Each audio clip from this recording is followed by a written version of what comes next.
रामाय रामभद्राय रामचंद्राय भेधसे रघुनाथाय नाथाय सीताया पतये नमः। नमः सभाभ्यै सभाभ्यश्च त्रिपाठ्यनुगोऽहम् अद्वैत वेदांत विभागे शोधरतासु।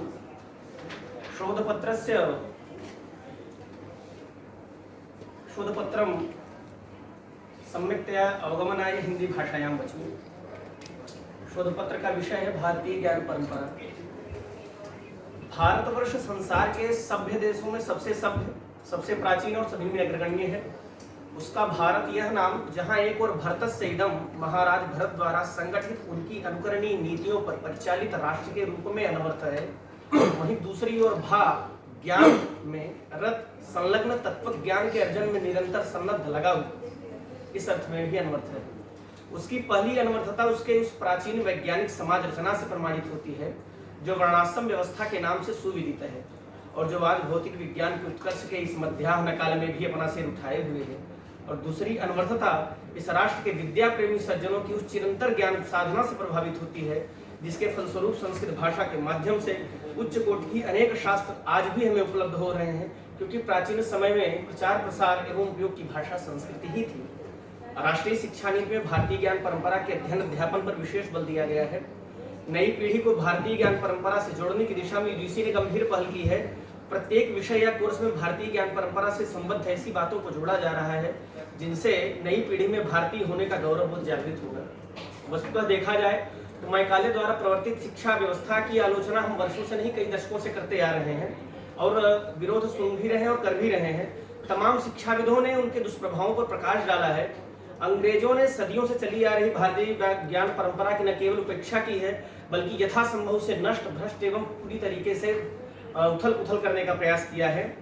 वे कला, संगीत, साहित्य, न्याय दर्शन, स्थापत्य, मूर्तिकला, योग, धातु विज्ञान, वस्त्र निर्माण, रसायन शास्त्र, गणित, खगोल, ज्योतिष, चिकित्सा और कृषि आदि विविध क्षेत्रों में भारतीयों की समृद्ध एवं गौरवशाली ज्ञान परंपरा से भली तरह से परिचित थे। वे जानते थे कि इनके रहते हुए भारतीयों को वास्तविक परतंत्र एवं गुलाम नहीं बनाया जा सकता है, परावलंबी नहीं बनाया जा सकता है, क्योंकि जिनकी संस्कृति और संस्कार समृद्ध होते हैं उनको आसानी से नहीं भटकाया जा सकता है, उनको अपने सदमार्ग से पदच्युत नहीं किया जा सकता है। इसलिए उन्होंने तमाम नीतियों में योजनाओं द्वारा पहले तो ज्ञान के उन परंपरागत स्रोतों को नष्ट किया और फिर सुनियोजित तरीके से इन सब के प्रति हम भारतीयों के मन में हीन भावना का विकास किया। भारतीय मनीषा सदैव चिंतन प्रधान रही है। वह चिंतन चाहे आत्मपरक हो अथवा विश्व परक, और उसकी ही पराकाष्ठा वेदादि शास्त्र और उपनिषद है। और वेद को इसीलिए वेदांत कहा जाता है, वेदांत ही उपनिषद है, कहा जाता है वेदांतो नामो प्रमाणम तदुपकारी शारीरिक सूत्रादीनि च। तो वे सारे हमारे जो भी वेदादि शास्त्र हैं, वेदांत है, उपनिषद है, वे सभी दार्शनिक विचारधाराओं के हमारे ऋषियों के द्वारा जो भी विचार प्रकट किए गए हैं उनका वे प्रतिनिधित्व करती हैं। अगर देखा जाए, अगर परंपरा के विषय पर हम प्रकाश डालें तो कहा जाता है कि पूर्व में श्रेष्ठ व्यक्तियों के द्वारा किया गया ऐसा आचरण, चाहे वह ज्ञान परक हो अथवा व्यवहार परक, जिसके द्वारा समाज पर सकारात्मक प्रभाव पड़े, समाज का वैचारिक और मूल्यपरक विकास हो और आने वाली पीढ़ियों को समुचित मार्गदर्शन एवं पद्धतियों को अपनाने की प्रेरणा मिल सके, जिनका भावी पीढ़ियां अनुकरण एवं अनुगमन कर सकें और अपने संपूर्ण दायित्वों एवं कर्तव्यों का पूरी निष्ठापूर्वक निर्वहन कर सकें, वे हमारी परंपरा में आती हैं। हम विषय को अति संक्षिप्त करते हुए यही अंत में कहना चाहेंगे कि भारतीय ज्ञान परंपरा का डिंडिम घोष हमें हर एक कालखंड में निर्विरोध सुनाई पड़ा है।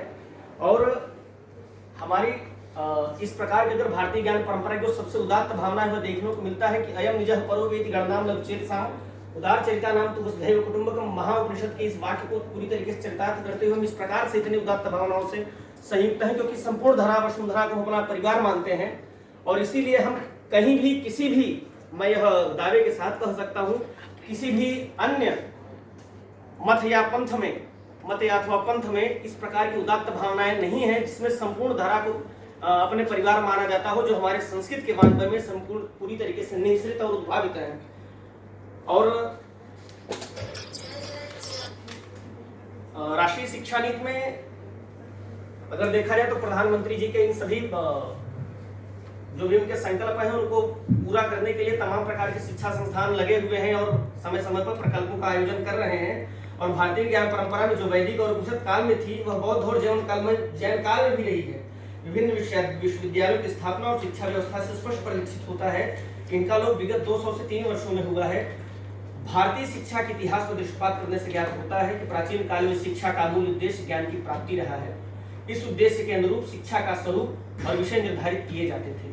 आज जरूरत है अध्यात्म को विज्ञान से, परमार्थ को व्यवहार से, परंपरा को आधुनिकता से जोड़ते हुए वैयक्तिक, सामाजिक एवं वैश्विक जीवन में समरसता के लिए एकता को सूत्र को खोजने की। एक वेद की ऋचाओं में भी कहा गया है, विश्व देवा का प्रथम सूत्र ही है आणो भद्राः कृतवो यन्तु विश्वतः, अर्थात सात्विक विचार हर दिशा से हमारे पास आवे और उनको आप अपने मन में आत्मसात करते रहिए। प्राचीन भारतीय ज्ञान परंपरा की आवश्यकता को पूरा विश्व महसूस कर रहा है।